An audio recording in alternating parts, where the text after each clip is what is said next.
Okay, welcome to everybody. It's 12 o'clock noon, at least here in Vienna, in the center of Europe.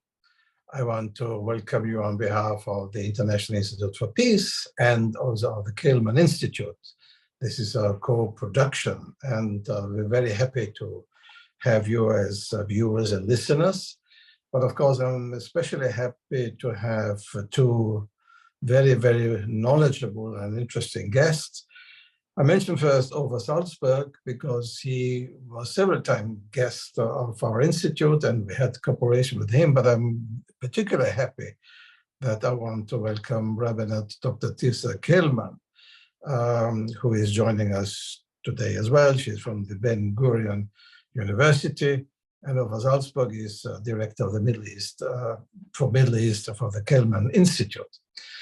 So, yes, it's 75 years ago that Israel was formally founded after a vote in the United Nations the year before, where it was decided that two independent states should be created in the Palestinian region. Israel is existing, a Palestinian state is not yet existing. Some people will doubt if it will ever come to exist. On the celebrations about Israel's 75 years of existence, I think we all can celebrate and can be happy about that these 75 years can be celebrated in Israel. There is some sadness or some about the situation in Israel, and there's some turmoil, there are protests, never seen in that strength before in Israel. So the question is really, what is happening there? Of course, we read many articles and so on, but it's not really very clear. And it is very good to have two guests here who are not only knowledgeable, but have a clear vision about what is the situation. And then, of course, we want also to discuss, is there a way out for Israel? Is there a way out for Palestine, for the whole region? So I'm very happy, and I would like to ask perhaps Dr. TIRZA Kelman first, could you describe a bit for us what is happening in Israel? What's the turmoil about? What's the dynamics in the society, in the Israeli society, which brought about the situation as we have it now? Is it just the government of Mr. Netanyahu with the right-wing or religious-minded or oriented parties? Is it a deeper societal structure which is exploding at the moment? So maybe, TIRZA, you can please come in and tell us the truth. I don't know about the truth, but maybe part of it. As you mentioned, yesterday was the 75th Independence Day in Israel, and it's a symbolic date, I guess, in many ways. It is in a very complex time of new dynamics and special events happening that have to do with in society, inside of the state of Israel. And of course, there are all kinds of things happening regionally and worldwide.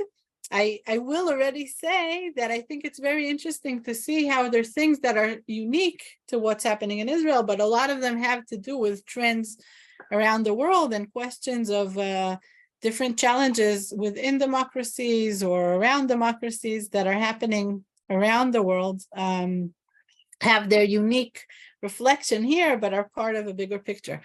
And of course, every place has its own thread of story, and I'm gonna just relate to a few points about what's happening now. Of course, it's not going to be a very full overview, but a few points that I think are very important. Over the past few months, there've been we've had a new elected government a few months ago in November. It took a few months till they set the government, and the government is actually very clearly right-wing. That's also how it's been described by the people who are part of the government. And that's not something that's happened for a long time in Israel, maybe never this way. They're not really right-wing parties outside the government from the right. So the whole thing is like shifted to the right. And that's one of the phenomena that's special to this time, but other issues that happened now, together again with all these world issues and coming out of COVID and all kinds of issues that are worldwide importance, the government now that it's actually a combination of right-wing parties and of religious parties that are not necessarily interested in the same way in what is right and left in Israel regarding foreign affairs or the Palestinian issues in the way it's maybe thought of from outside.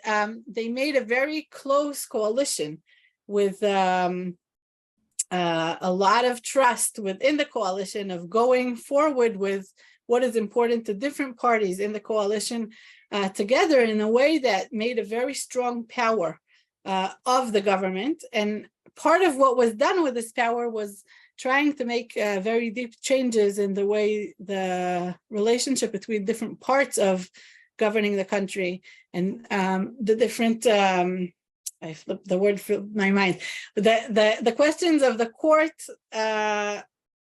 power as opposed to the government, as opposed to the parliament, came up in a very strong way, trying to make deep changes and weakening the power of the systems of the court systems. And this is with a background of divided society in a way that made a clear link between specific groups in society and the government.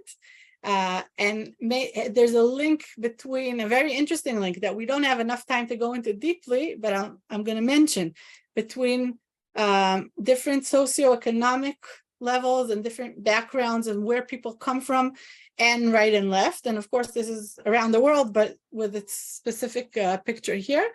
And the same is true about the court. And there's this linkage between left wing and the court in a way that is to itself a threat for democracy. And we found ourselves in a situation where the government tried to address this in a very strong way that was seen as a strong enough threat that a lot of people started demonstrating in a very new way. We have kinds of demonstrations that haven't been seen before that actually made the demonstrators a new political power that has to do with political groups existing and political parties, but is actually a new kind of politics in some ways. Maybe the pick of this was a few weeks ago when there was the Minister of Defense spoke up talking about how worried he was about the threats, the defense threats that the situation within the society was creating. And the Prime Minister came out and said he was going to fire him. He actually didn't even fire him. And also the Minister of Defense didn't even vote against anything. It was all declarations. But a very large amount of people just went on the streets spontaneously. And there was, like, through the night, there were demonstrations. And actually, really, as we see weeks later, the minister was not fired. And that was maybe the pick where it was clear that the government cannot go forward as they were planning, but they're still not going back from their plans in a new plan. And there are now negotiations going on, and there's a lot of stress with the question of where is this going. All of this is happening with a lot of geopolitical pressure around, and a lot of terror. There's been terror attacks. There've been all kinds of other issues happening around this and within this in a way that brings us to a very special point. And as I kind of hinted, all of this is sitting on very deep questions of how the history of the state of Israel, the history of society, made the political parties linked to identity, social identity issues in ways that are not always like a straight line or very, very clear. And if we had the first decades of the country, of the state, were left-wing governing, and then ever since the end of the 70s of the 20th century, we have the right-wing parties were, at least to some extent, except for very short times, in power. The groups in society and the question where questions of religion came into this, and questions of how religion interacts with other issues of policy, were kind of at the 75th anniversary of independence. We got to this edge where it's clear that things are changing, and it's not totally clear how and where they're going. And maybe at this wide note, I'm going to pass to OFER to continue and light some other sides of this. May I have a brief additional question? How much is it connected with the personality of Mr. Netanyahu, the prime minister, and that the accusation of corruption and that he has to appear before court? Is this personal interest of Mr. Netanyahu meeting also the right-wing or religious-oriented groups who are anyway critical about the court safeguarding a minimum of minority rights or human rights? Is this an interconnection between personal interest and political interest of his coalition partners?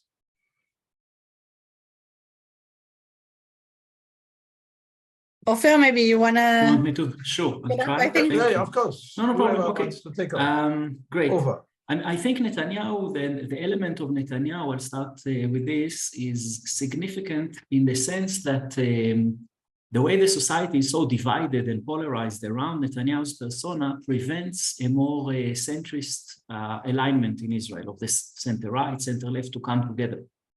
And as a result, the different governments that Israel manages to produce come to include elements that are viewed as being on the edges of the political spectrum. The outgoing government had an Arab party in the coalition. This government has far-right elements. And I think this is where Netanyahu's figure is most important. And part of why it's controversial is because, of course, of the legal claims around him. I think really the key of where we are is that this, at the superficial level, the system in which Supreme Court activism is dominant in order for the Supreme Court to safeguard individual rights above almost all other considerations. There is a challenge to this system. This system emerged in some ways in the 1990s and is associated with some parts of Israeli society, the more self-styled liberals. And it's a particular kind of liberalism that really gives primacy to individual rights over, let's say, national rights or cultural rights or religious rights or whatever it is. And this is being challenged. And we are seeing as a result that dealing with the role of the Supreme Court has become intertwined with the need more and more Israelis feel to redefine the social contract of the society and of the country.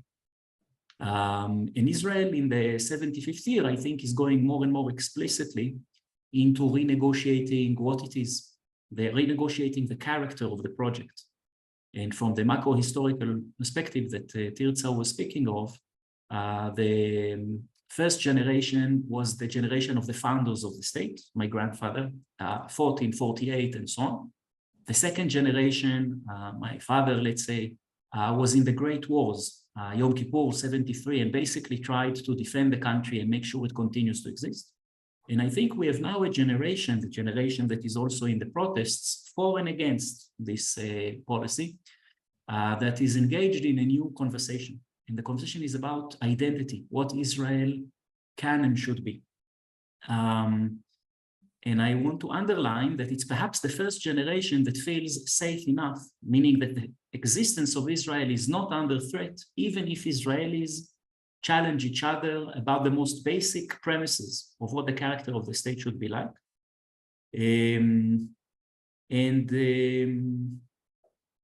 They do this is done when, from a generational point of view, we see younger leaders entering politics, and some of them are less experienced. Especially, I think you see this lack of experience in terms of their familiarity with international relations. Maybe we will talk about it later. So Netanyahu is really the more veteran, experienced politician, and he has to deal with new phenomena. And I think the generational perspective is very illuminating now. Yeah. Just a brief question. The President Herzog, I asked that because it's the only politician on the top whom I know from past meetings. Can he play a mediating role, or is it very limited? Or is he between two chairs, the protest on the one side and the government on the other side? Yes. So Herzog has been trying to play a big role, and it's actually very interesting because there's not a lot of official roles that the president has in everyday Israeli politics. He has a very more symbolic role in the overall, and he's actually been trying to play, and even succeeding to play, a more active role in the political picture now. And in some ways he did succeed for a while in being a very strong point of hope for citizens to have someone kind of outside of the discussion. He is, as you said, as you mentioned, you know him as a politician. He has clear history of where he comes from, and it's not the coalition we have now. But he was having a picture of a kind of neutral politics, and a very full of hope, kind of positive, let's see our future kind of role. And I'll go to the end before I go to the middle and say that as we're speaking, for the last few weeks, there have been negotiations between the coalition and the opposition under the umbrella of the president and the president's office. And that's very special. We didn't have these kinds of politics in the past, and it's a very interesting role he's taking. And that's happening now with the hope that they'll come up with let's say, people are very skeptical about it, but there is still a hope that maybe like a miracle happens there, and we'll have the different parties come out with some agreed reform in the court systems and in the legal system. But going a few steps back, there was a point where the president put on the table a suggestion that he wanted to suggest, or let's say bring forward, and it did not succeed to be accepted in society as a neutral or overlooking suggestion, and it was perceived as more towards the protesters and against the government. And that is actually a sad point, where this huge hope kind of crashed into people were like waiting for this program, and then when it came up, it didn't fulfill what people were hoping it could be. So as I said, we do now have negotiations that are taking place in the president's home, and I mean the official president's home, and under his umbrella, and that is a very new dynamic that we didn't have in the past, and we all wish something good happens from it. But the question, maybe the quick question to your answer, and this was now the long question, is that we don't really know if he could play a role, and he is playing some kind of role, but can it be effective enough? That's an open question. I want to come back to what OFER mentioned about this new groups who are appearing and demonstrations, and also, of course, you, TIRZA. Now, there's an Austrian newspaper, The Standard, where Tzipi Livni gave an interview, and she's presented in a way of a spokeswoman of the group. But what we in Europe deplored in the past is the more or less disappearance of left-wing liberal politicians to whom we put a lot of hope that they will regenerate and that we reform the country and have some ideas about cooperation and solution of the Palestinian problems. Do you think out of the movement now, are there some figures who could come out and at least play a political role for some time, or is it just a mass movement where there is no leadership visible and it will disappear after some time, or is there hope that new liberal forces will grow out of it? OFER, or whoever wants to. As we said, the most difficult thing to predict is the future.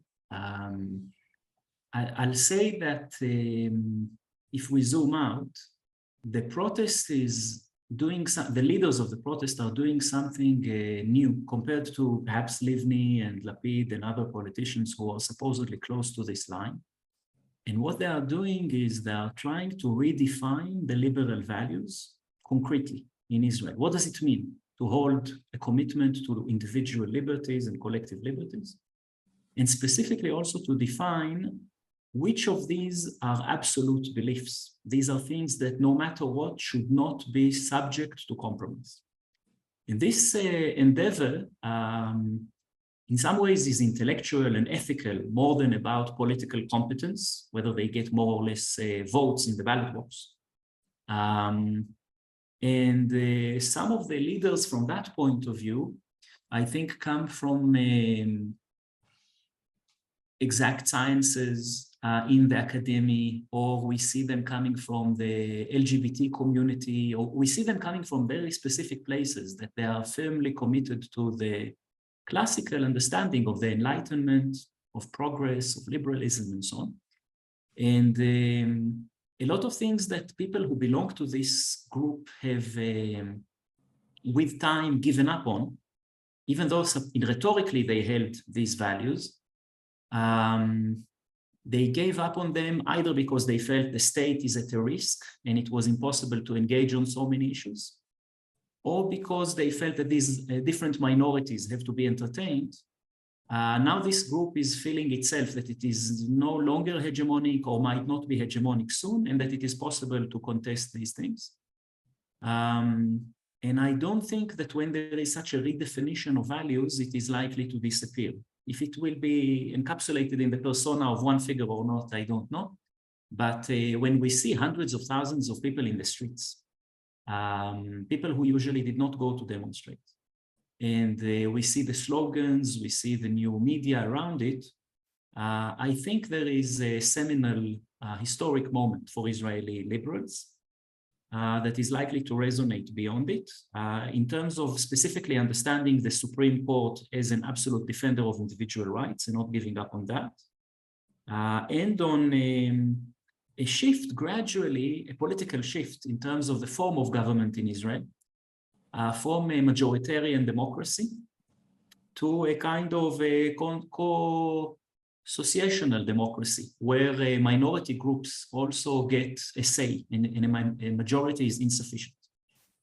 And this will, if this happens, this will have significant ramifications. Some policies will become perhaps more adequate from a domestic internal Israeli point of view, but it will be harder to secure the consensus for certain foreign policies. So I think we are mostly there about liberals asking themselves, what does it mean to be a liberal? And as TIRZA said, this is anchored in societal dynamics, and specifically, where are the ultra-Orthodox, where are the religious Zionists, where are different Arab Israelis, where are all of these groups, and how committed they are or not to these values. And I would say many of them do hold on to liberal values, but they don't necessarily give them primacy. They don't necessarily think that these values of individual rights have to override all other values. And I think that even though now it's happening through a very confrontational, discursive form, through these protests and in a very antagonistic way, it is at the same time an internal Israeli conversation, a new internal Israeli conversation. And we see people who don't belong to the demonstrating groups trying to understand what are they demonstrating about, and slowly waking up to see that there are people who are committed to values that were ridiculed so far. We have a lot of fake news, or whatever you want to call it, everywhere. But I think this phenomenon is making people scratch their heads and trying to better understand themselves and their own society. So yeah, I think it's more relevant from that historic point of view. I'm going to jump in and just say yes, of course, that please.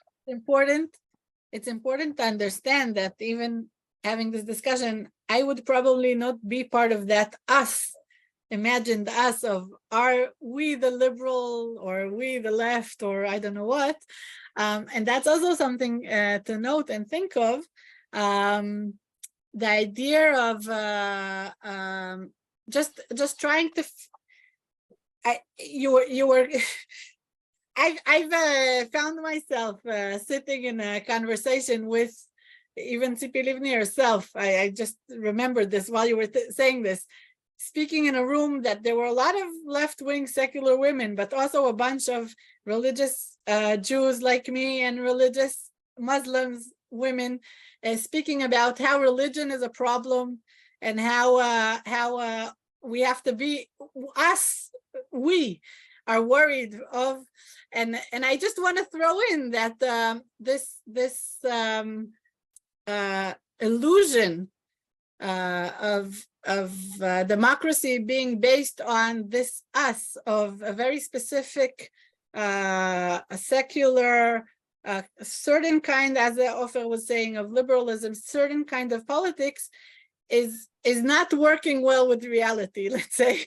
And I think OFER was mentioning, and I think he's definitely right, that things happening now in the way that deep questions are being asked, and people are reclaiming all kinds of values and thinking them through in new ways in different parts of society, whether it's the people demonstrating or the people demonstrating against.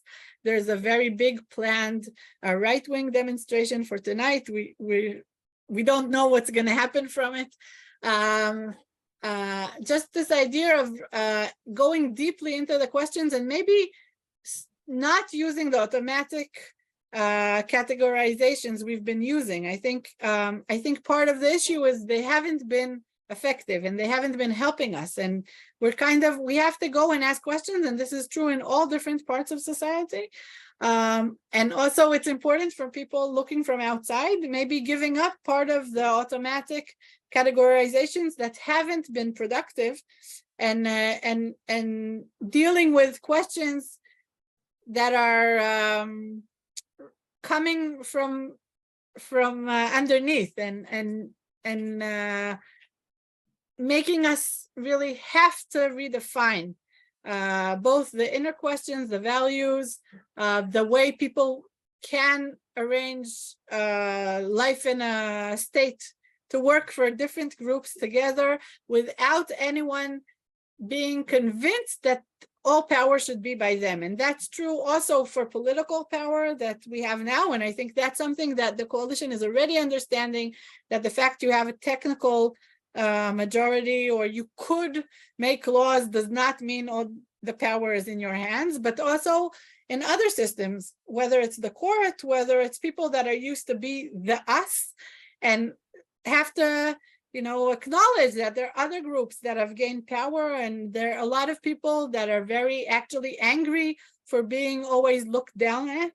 And that anger is a very strong political force and actually very dangerous political force. And the question of how are we rearranging the identity questions and the respect to different parts of society is one of the major issues on the table, and it has different sides to it. And again, OFER mentioned quickly, but Israeli Arab citizens are almost not part of the demonstrations, and the question of where is that part of society, that segment of society, going into all this discussion. And it's definitely part of the background, the question of having Arab citizens as part of the government. In the past, government was part of the question around elections, and there are a lot of very deep questions that have to do with the boundaries that used to be between us and them, and power, and who's weak and who has the strength, and who has the rights of maybe privileges of a minority, and suddenly they're not as minor as they used to be. And what does that mean? Let's say when it comes to ultra-Orthodox people not going to the army, or questions like that. And I think just giving up the automatic categories might actually be very productive, but it is always hard. So I'm just putting it on the table. Well, I just wanted to provoke you about the role of religious group or right-wing religious group.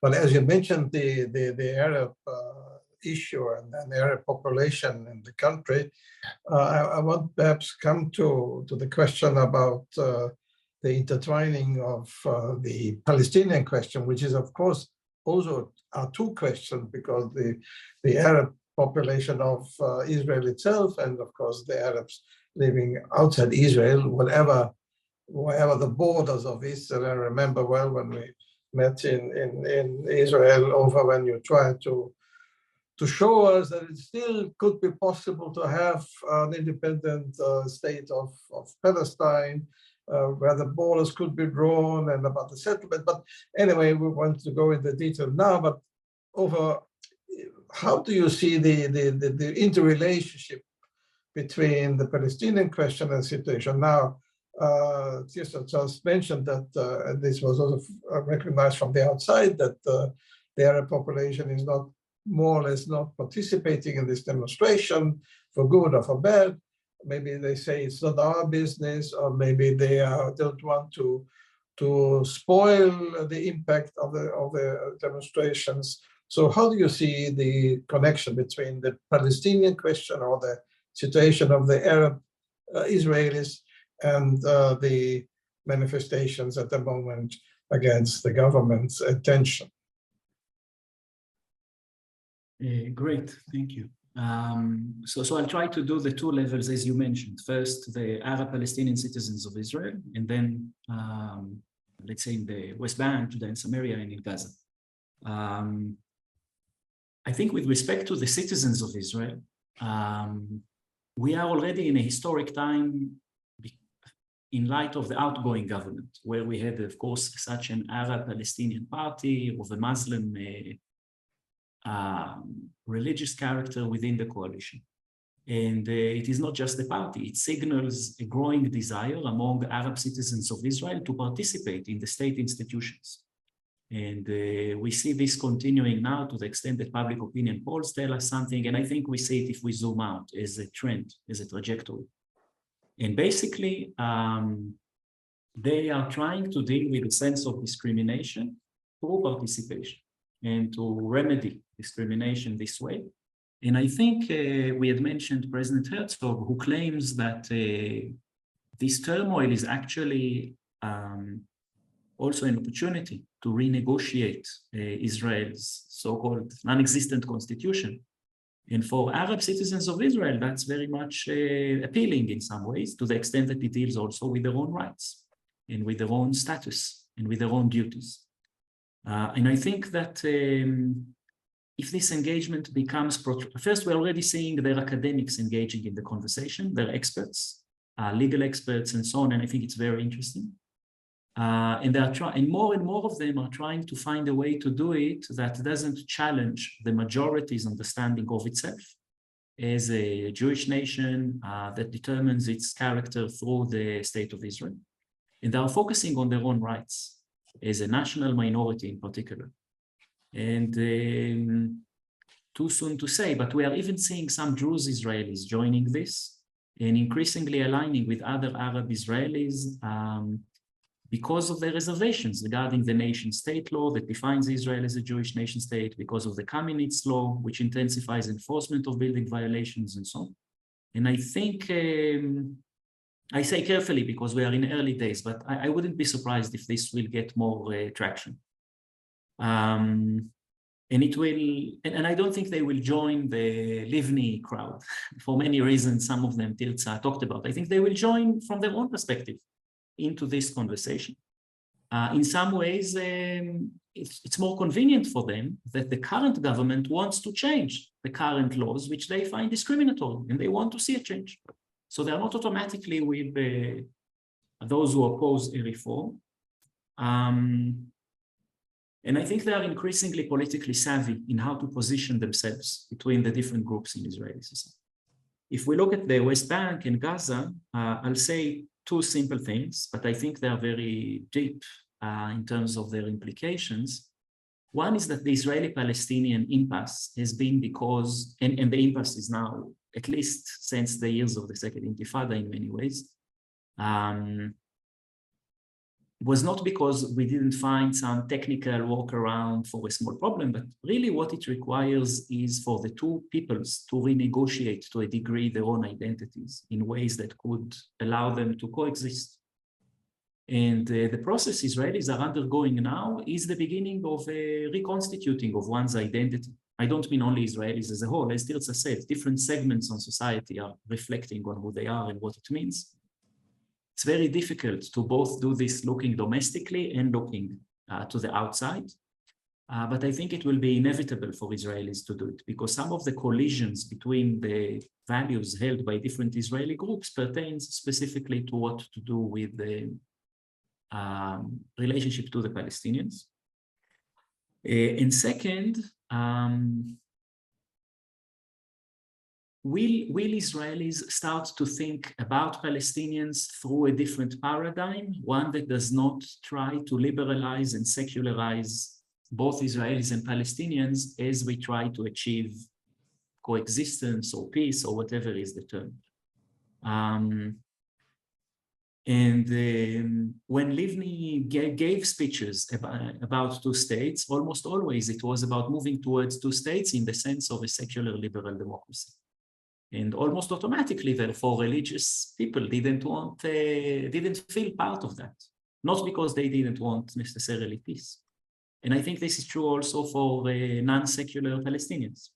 We see a similar discourse coming from President Abbas with the post-Soviet education, which is mostly secular and so on.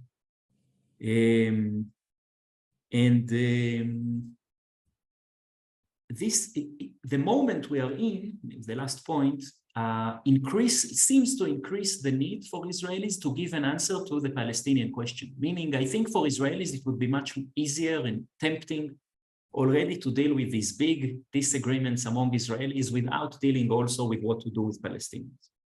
And so far, this has been in many ways the dominant trend.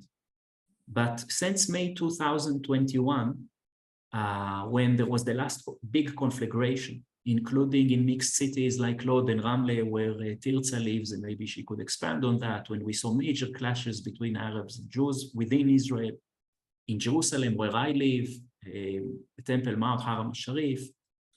Since then, there is a growing assessment among Israeli officials that the conflict management paradigm that proved effective for over a decade in keeping violence against Israelis at a low level is less and less effective, and that a new political paradigm seems to be needed.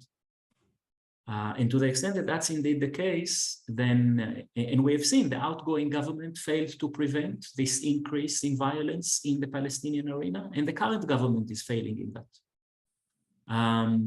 So I think we can safely say that Israelis are more and more we find ourselves in a need to redefine two things at the same time: our own character as a society, as a state, and so on, and our policy relative to Palestinians. And to the extent that this will continue to be the case, it's an opening for a kind of conversation we haven't seen in Israel about whether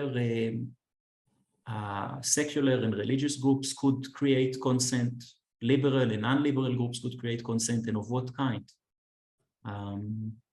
Yeah. How does that sound? Well, I don't know. It's quite open what the result would be, but maybe TIRZA, you can come in. Anyway, there's already a question, the question OFER just mentioned in the end, how to combine the different groups inside the Jewish Israel society and how to do it with the Arab. Some people in some comments or say, well, Israel was always defined by this different group with different orientations, but maybe, it's a thesis, some people have been too tolerant versus the extreme religious groups or those who want to impose on all Israelis a certain way of life. Maybe you have a different opinion about that, but maybe also we can declare or explain how you see the internal Jewish divisions and splits, and how to overcome, or maybe you spoke about the us, what kind of us could be established, and could this us be at the end of the day also an us for Jewish and Arab people inside Israel?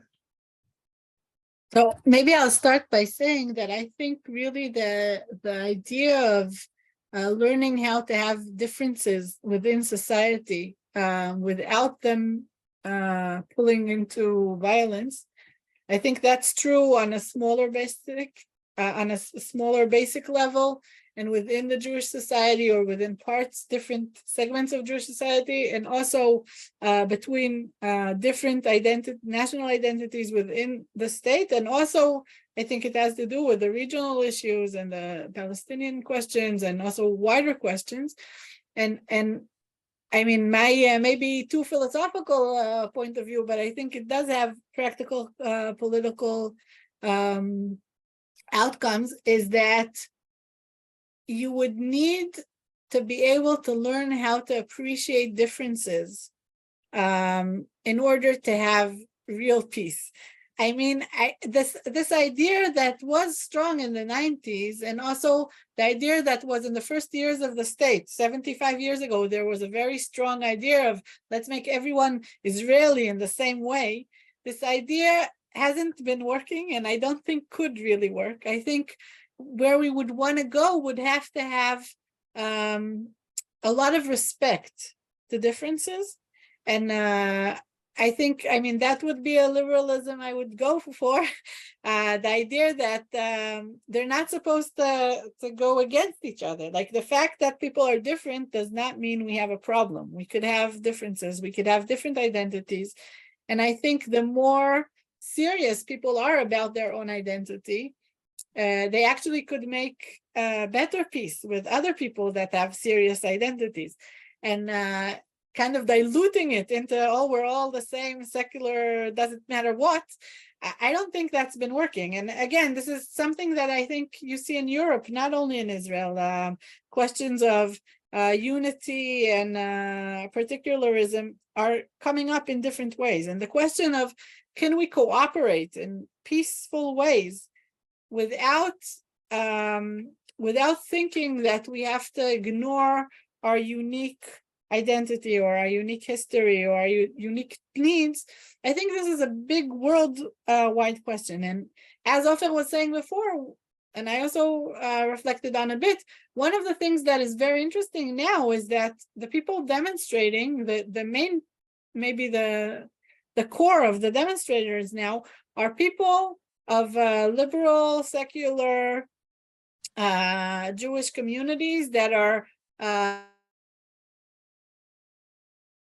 let's say, middle or upper class more than lower classes, and that have not been thinking seriously about their identity. It was like transparent. It was like just the obvious. And actually, I think that's one of the most productive things happening now. People suddenly questioning what are their core values, what's important to them, who they really are. And it's not like, okay, who cares? Let's let this group or that group do this, that, or the other.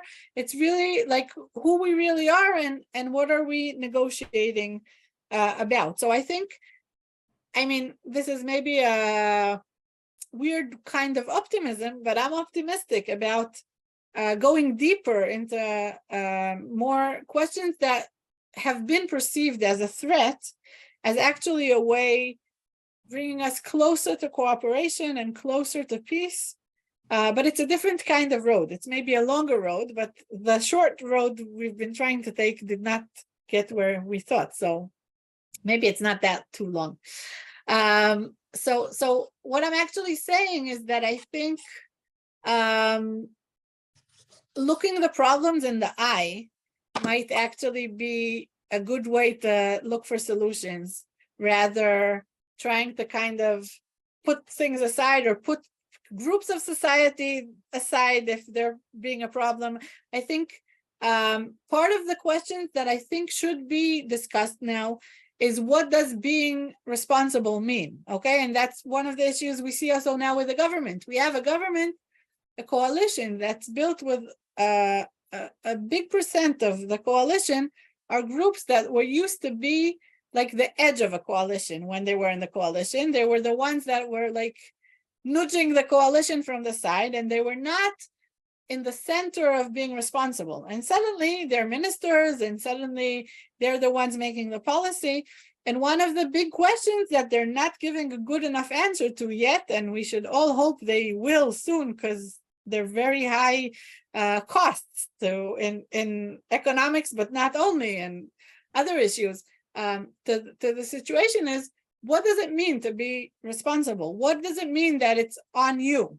And I think, as OFER was saying before, and I think I totally agree, and I'm part of the same generation, there's a very big generational issue coming here when people who are already adults in their personal life, but were not adults in public life, taking over and becoming the adult.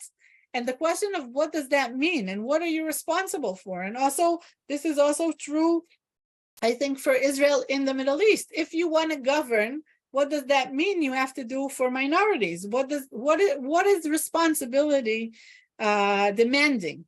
And that question that sounds so simple and obvious, and as if like any individual goes through that in his 20s or whatever, is more complex. And we see that actually as a generational issue with Z generation. Okay, that's also questioned individually, but I think also with older people, that's a question on the public level of what does responsibility mean, and what does being responsible mean, and where should responsibility take us? And these questions, again, I'm like a little more philosophical here, but I think it's very practical. And all kinds of issues we've been seeing of official government people not understanding how they're heard abroad, or all kinds of policy decisions not totally thought through. Okay, as I was saying before, when the prime minister went out and said he's gonna fire the minister of defense, he clearly was not anticipating all these demonstrators, you know, the streets burning all night and this like walking into a wall. So what is happening has to do with not only technical questions and not only specific topics, but very, very deep identity questions and very serious questions about what power is and what different kinds of power intertwine when you run a state, and when you have a state within a region and within the global questions. And I think a lot of times when things are casual, so you could ignore them, but then comes a situation where these tectonic shifts, and there's a very big issue kind of at your face, and then you can't avoid the questions anymore. And I think that's what's happening now in Israel. A lot of questions that have been avoided, including, I think, in many ways, the relationship between what's happening within the state and the Palestinian question, and what's happening in the state and foreign affairs. Things could have been avoided when we were casual, but then it stops working, and then everything's open. And I think that is one of the main unique things about the situation now, that it seems like nothing's obvious anymore. And when nothing's obvious, So we don't really know where it's going, but we have to build the whole language again. But isn't the expression you use very often, expression identity, a programmatic expression anyway, because all the people have different identities. If you look, for example, on Arab living in Israel, an Israeli Arab, he has an Arab identity. He should have an Israeli identity. Maybe he has a Muslim, devout Muslim identity. And of course, that's in some way true for all the Jewish population.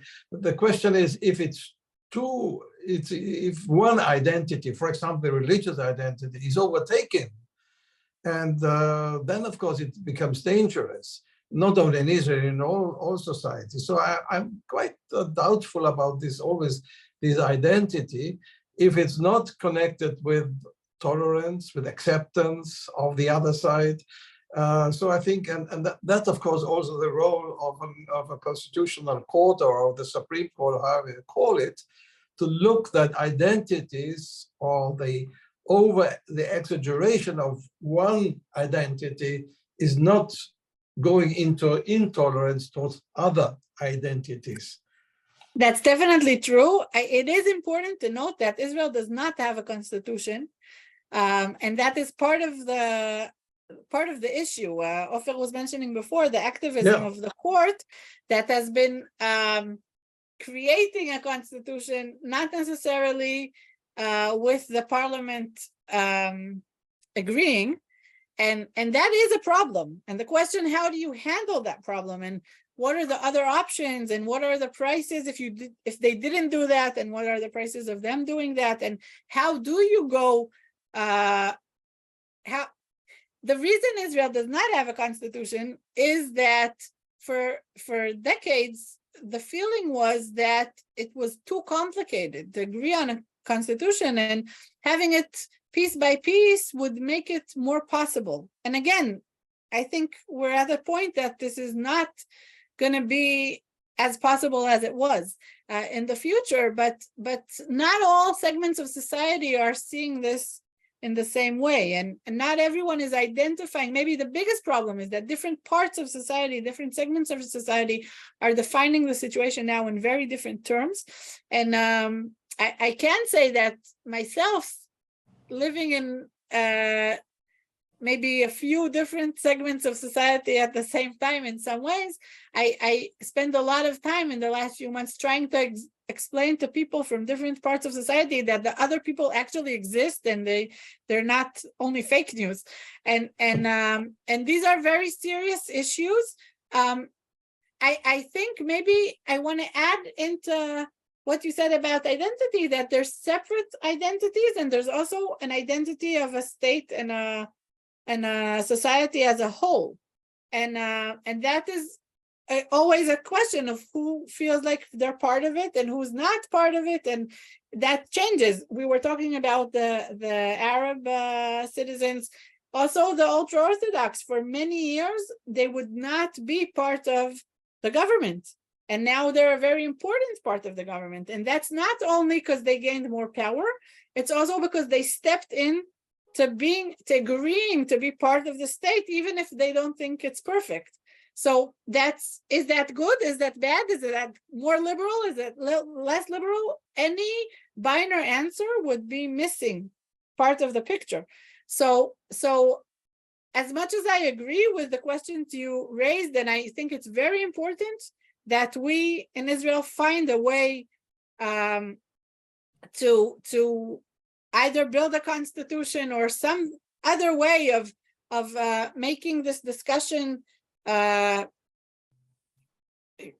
on some kind of agreed foundations. I think it is important to understand that the questions, the identity questions of a society as a whole and of each segment cannot be ignored.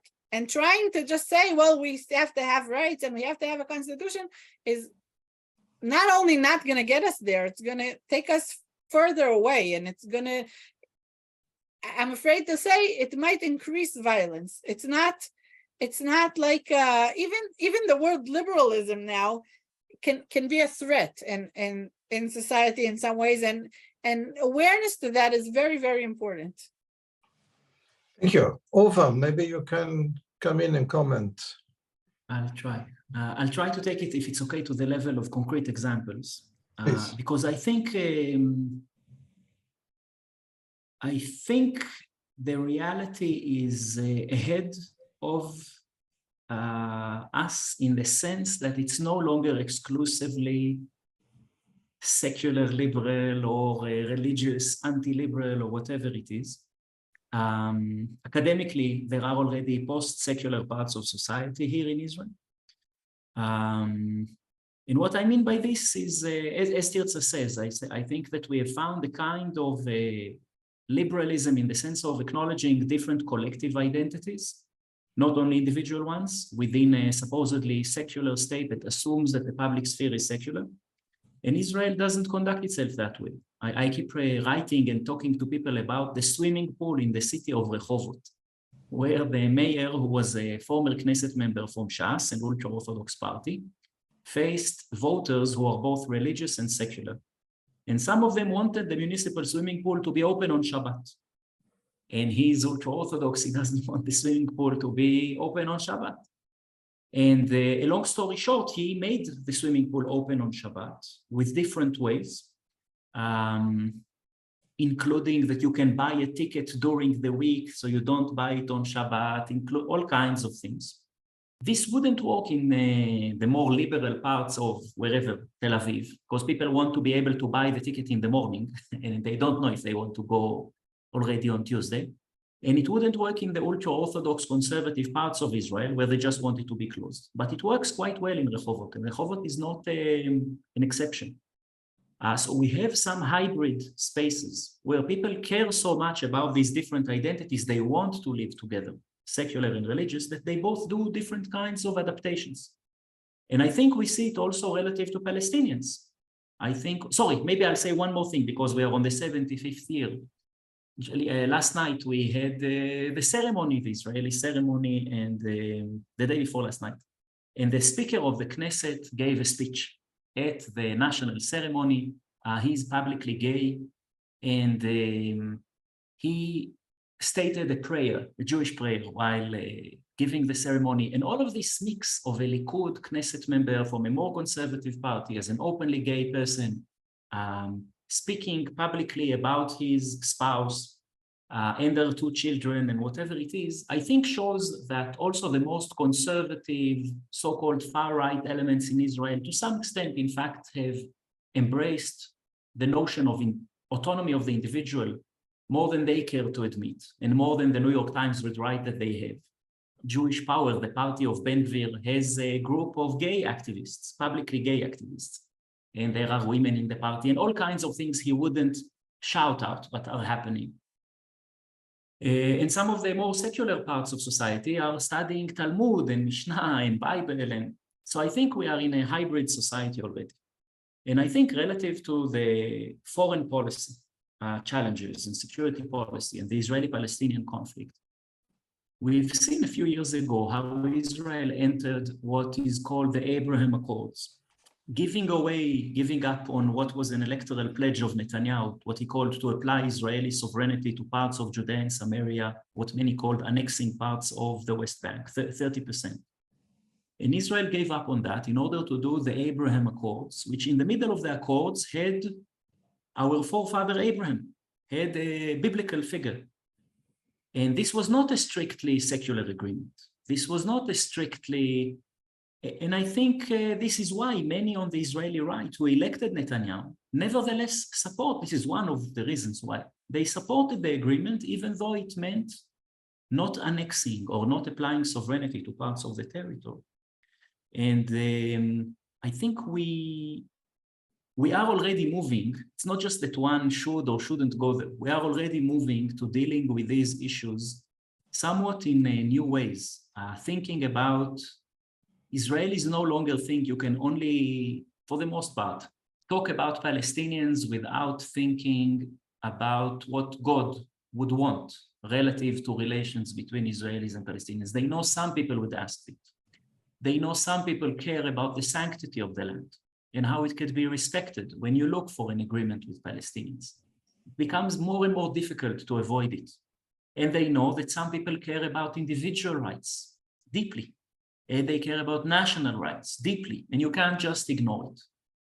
And I think from that point of view, we are already facing plural sets of values, not only one set of values that everyone uses. And from that point of view, I think there is some more complexity to the conversation, which I find encouraging. Yeah, I agree. But I think, therefore, the question of constitution or basic law or is important, because you need institutions who are a safeguard in all democracies, where you have also these hybrid societies, as you mentioned. It is very important to have such safeguards. We see it also in Europe in different countries, from Hungary to Poland and other countries, where we also see issues. And we saw it also in Austria some time ago, where it was important to have a safeguard like a strong constitutional court, who is not, giving in to any kind of national request. But OFER, as you mentioned, the Abraham Accords, maybe we can discuss a bit the situation. And also, TIRZA also mentioned it before. Israel is embedded in the Middle East. The Abraham Accords were criticized by many, but for many it was the big hope of a new Middle East. Now it's a bit more shaky, let's say it this way. You have on the one hand this dispute with Jordan on the Temple Berg, on the Mount Temple, where you have this kind of very difficult situation. Although I read, I don't know how true it is, that centuries ago there were common prayers, or let's say prayers by Jews and by Muslims on that famous and holy mount from both sides. So it should be possible again, what was happening many centuries ago. You have a new, not alliance, but understanding between Saudi Arabia and Iran, which is also, has been mediated by China. So how do you see, both of you, the Abraham Accords nowadays? Are they a failure? Are they at hold for the moment? Are they working, in a more maybe hidden way? Is it still a future, and could it contribute also to solve the Israel-Palestinian question? Where wants to start? OFER, yes, please, OFER. I'll start? Yeah. Okay, great. I think, so first, I think that the Abraham Accords are still very popular among Israelis. Let's start from that point of view, and have served as a kind of restraint on some Israeli policies that we don't see it perhaps, but there was a lot of attention to Minister Ben-Gvir going up to the Temple Mount, to what for Muslims is the Al-Aqsa Mosque, a lot of attention, a lot of controversy, a lot of condemnations, especially from Abraham Accord countries, who suddenly felt like they have to show that they are against it because they seem to be associated with Israel. And I would say that Ben-Gvir used to go to the place once a month at the beginning of every Hebrew month, every Jewish month, and has not been doing it since the elections. He went once and he stopped. And part of it is because of the impact he saw that this has on relations with the region.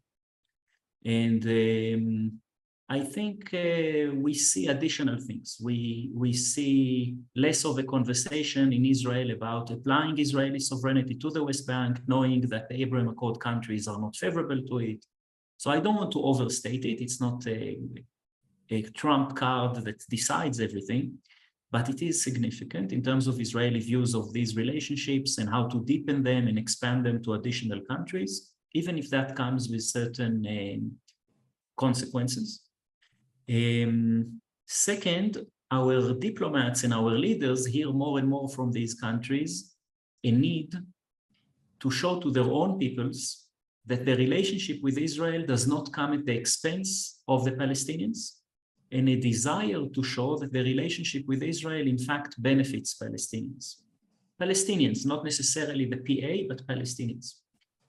And I think that this is likely to become more and more felt in Israeli policymaking.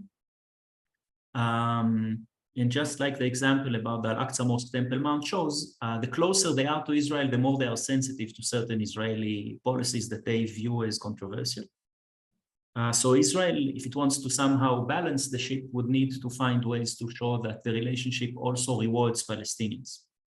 And thirdly, as you say, the Saudi-Iranian emerging rapprochement, and I think first is a blow to Israel's effort to encircle Iran, also through the Abraham Accords, and to give the impression of an Arab-Israeli alliance that is emerging against Iran. And it's much harder to make the argument that this is what is happening today, when Saudis are poised to invest money in Tehran, for instance. And we see the region, in that sense, other stakeholders in the region, going towards, we never know what will happen, but today it looks like they're going towards, to a degree, de-escalation, different forms of detente, Qatar and the UAE, Turkey and Egypt, Turkey and Saudi, everyone and everyone almost. Turkey and Israel. Sorry? Turkey and Israel. Turkey and Israel. I mean, I think the Israel's choice to do the reconciliation, what was called with Turkey, and to do the Abraham Accords, and to demarcate the maritime boundary between Lebanon and Israel. All of them went in that direction.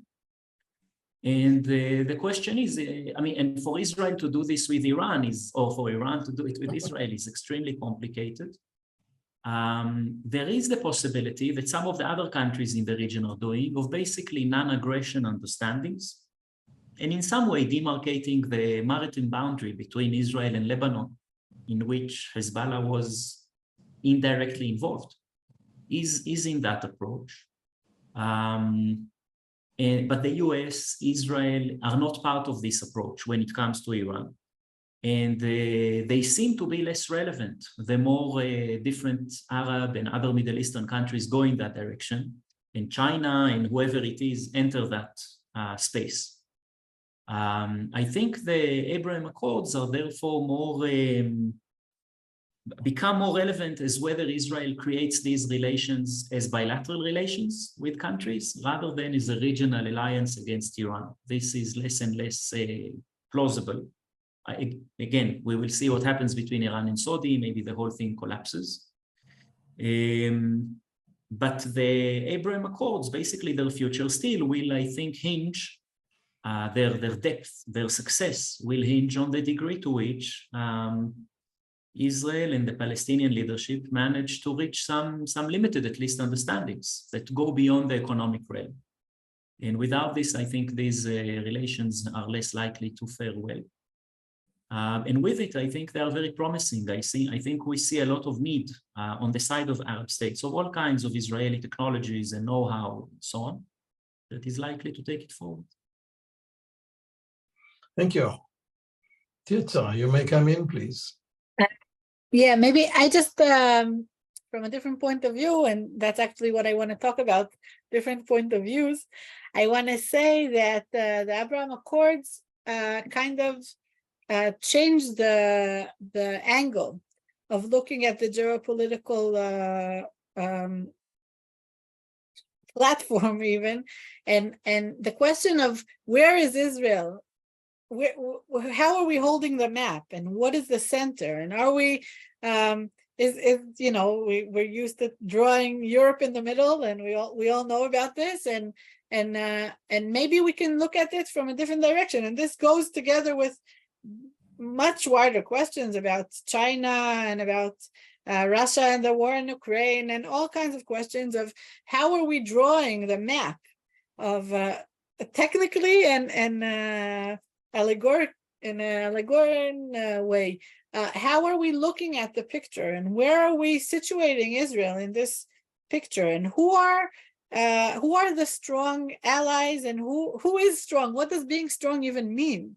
And as OFER was mentioning, what are the languages we're discussing? Again, not only, also languages as a language. Do we speak English? Do we speak Arabic? Are we speaking Russian? What are we practically doing, but also what are the metaphors we're using? What is the cultural background we're looking from? Are we using the UN as our main point of view? Are we using religious metaphors? Are we looking at only Western ideas of what culture is? Or actually, you know, the Chinese discussion is bringing us into totally different ways of threads of thought. So I think the Abraham Accords was a moment where we kind of questioned all kinds of things that always seemed obvious, of you first have to do this and only then you have to do A for XYZ to happen. And suddenly here we are with a W, and things are totally different, and it kind of reframes the way people think of questions. And this has all kinds of different levels. For example, people started suddenly going on vacations in countries that were on the Abraham Accords, and started meeting Muslims that they were having good relationships with, and that Muslim groups that were not a national threat. And this, even culturally, on the most basic, you know, where in the world is relevant for me to step in, or not me, any person questioning. I actually did not go to those parts of the world yet, but what is it possible to meet different kinds of discussion about Judaism in a Muslim environment? It just shifts the whole discussion into somewhere else. And I think that was one of the most important things that happened with these agreements, was that the political imagination suddenly grew wider and in different kinds of ways. And from my point of view, I think you've been hearing this, anytime something not obvious is happening in people's brains, we're going forward. And I think the more we allow ourselves to think of solutions that are not the same, you know, the same door we've knocked on 10,000 times and did not open, but we can look around and maybe there are other doors next to it, and maybe there's actually a window, and maybe we can actually, you know, go under the ground or whatever. We're already making progress. So I think not only that the agreements themselves are significant, and not only that, as OFER said, they had already and are having impact on policy, but I think they have a very important impact on political imagination and geopolitical perspectives. And I think that is very big, even bigger than the practical or all what's already happened in reality. Yeah, thank you. I agree very much that there are new realities and new perspectives we have to look at, and not only think that we are in the middle of the world, which is also true for Europe. But still, there is one question here before we come to the end, where Europe thinks it still is the middle of the world, although many other countries don't see it, and that's the Ukraine war. And of course, there's some disappointment in many European circles that Israel is so hesitant in really make it clear that the Ukraine is attacked by Russia and has to be helped by all the countries who have a similar orientation. Of course, we all know that Israel is in a different environment. Also, the citizens of Israel, and part of them have strong ties still to Russia, even if they have been and to Ukraine. Expelled from Russia, but it seems that stronger from Russia than from Ukraine, although of course you are right, there are many. So how do you see it? Is it a lack of solidarity with the country who is attacked, when Israel on the one hand always wants and expects solidarity with them, as they have been attacked by different Arab states, or are still attacked by rockets and from different regions, but is not very solidarity, is not showing solidarity, actual solidarity with Ukraine. At least this is the accusation. Do you see it differently, or do you can explain why Israel is in a different situation and cannot just be strongly in solidarity with the attacked and has to be balanced more? Or can it help even with this kind of balance together with Turkey in finding some truce and peace at the end? So how do you see it? OFER, you will start? Yeah, okay. So I think, first I'll say that the sense in the Israeli government is that Israel has been in solidarity with the Ukraine and providing more and more assistance, mostly of a defensive nature, not offensive weapons, but of a defensive nature quite a bit, both in terms of weaponry, but also other humanitarian kinds of aid.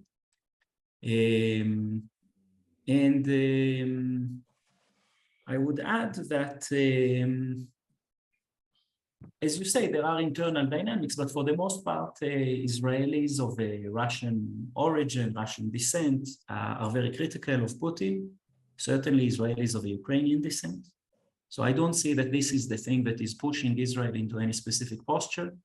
And as is well known, Israeli policies relative to Syria and the ability to operate in Syria against groups that are hostile to Israel, supported by Iran, required some degree of cooperation with Russia that controls the airspace in Syria and still do. Having said that, I think that what we are seeing is that this is actually driving European-Israeli relations into more of an overlap between interests. As Borrell mentioned, this war drove Europeans more and more to see that the degree to which they can rely only on the US for security is limited. And the degree to which they can rely on Russia for energy, coal, gas, oil is limited. And from that point of view, and also on markets, and the free, easy access to China is also limited, not least given China, after COVID, not all of it was restored in Chinese-Russian relations. And Israel, from that point of view, is relevant, both in terms of providing weaponry, selling weaponry, and in terms of gas and energy, and in terms of other commodities. And we see this already in Israeli-European high-level contacts. We don't see there, like, I'm talking behind the scenes, a kind of sense that there is a strong frustration or something of the sort. And there are still gaps, and we've discussed Palestinians and so on. Maybe one more thing is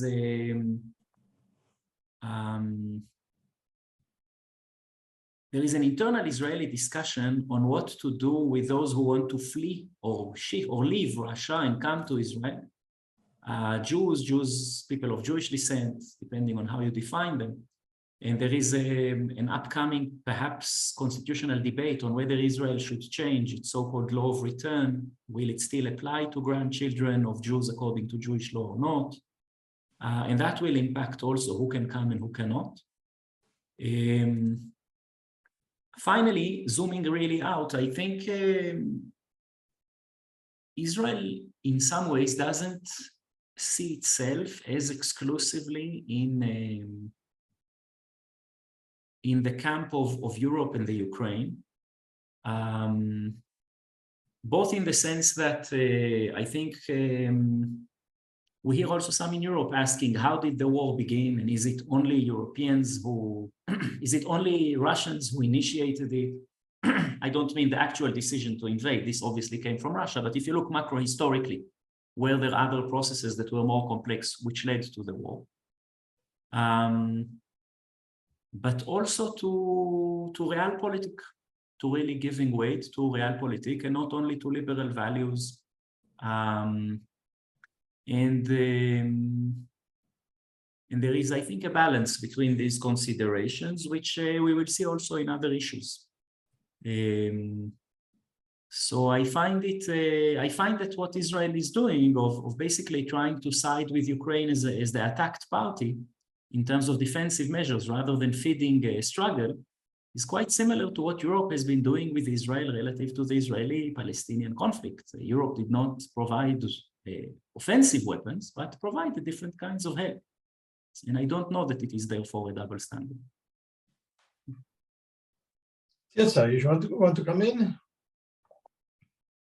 Maybe just very briefly, I think it's a very strong example to a lot of what we were talking about, both to how internal questions, like the debate OFER was mentioning about the laws of citizenship in Israel and the relationship between that and heritage of Judaism for 2 or 3 or 1 or more generations, have to do with geopolitic broader questions, and also how Israel is situated in the Middle East and very connected to Europe, with a very big population of Russians and Ukrainians, and in Israel they're not really defined differently. Okay, the word Russians in Israel would usually include also Ukrainian origin people or that came from Ukraine, because it was part of the same, before 89, there was not such a differentiation. In Israel, everyone was just Russian.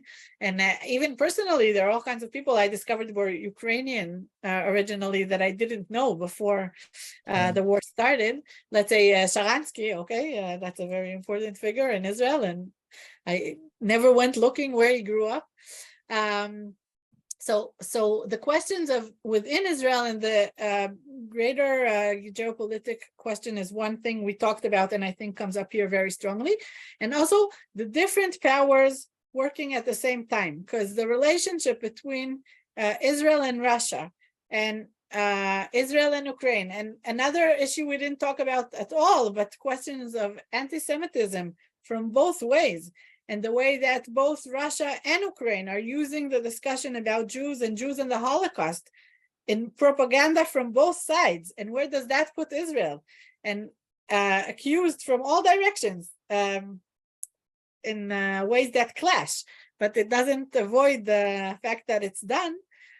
All of this happening together with questions to do with Iran and with the Middle East and the relationship between Russia and the USA, and all of these things together, we see how practically sometimes we see things that are seem like one thing, but actually are part of a different picture. And I also think that we see both from people looking from outside Israel to what's happening in Israel, and also with all kinds of things people say in Israel without understanding how they're listened to outside of Israel. We see the gap between these different levels. People can sometimes speak within Israel thinking they're having one kind of discussions, but then people listening from Europe are hearing it in a different way, and vice versa. So I think just being aware of this complexity, always being part of what we're seeing, is important. I'm not saying we don't have to also have actions and that it's not important, and I'm not using this as an excuse. I'm just saying it's very important to understand that a lot of times there are these conflicts that are based on misunderstandings of what level of the discussion are we actually in, and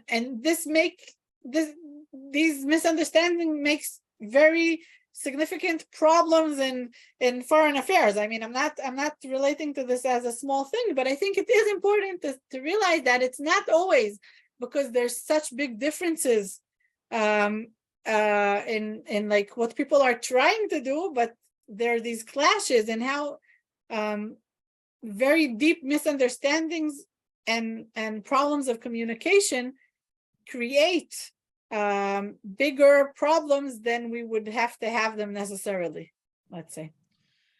Thank you. Now we come close to the end.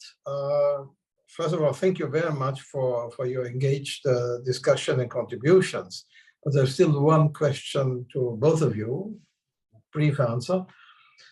We celebrate now 75 years of existence of Israel. If you look back 10 years, and look forward 10 years, are you quite optimistic in seeing a development from in this 20 years time span between 10 years ago and future 10 years?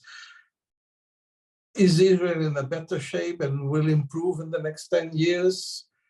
how do you see it? Just a brief answer. Your immediate emotion, your feeling. What would you say? OFER, start with you. This really should be TIRZA first. I don't know. Ladies have to be the last words. No problem. I think the short answer is encouraging. I think that Israelis become more aware of each other's differences and more able to deal with them. And I think that the reason that we don't see it, and this is where I'm concerned, is not related to Israel, but is related to the way that our democracies in general are dysfunctional. And obviously in Israel, this is particularly challenging given the conflict with Palestinians and additional things. But if I look at internally, hoping that someone in the world will help us deal with the dysfunctionalities of social media and democracies, I actually think Israeli society is in a relatively, in a better place than it was.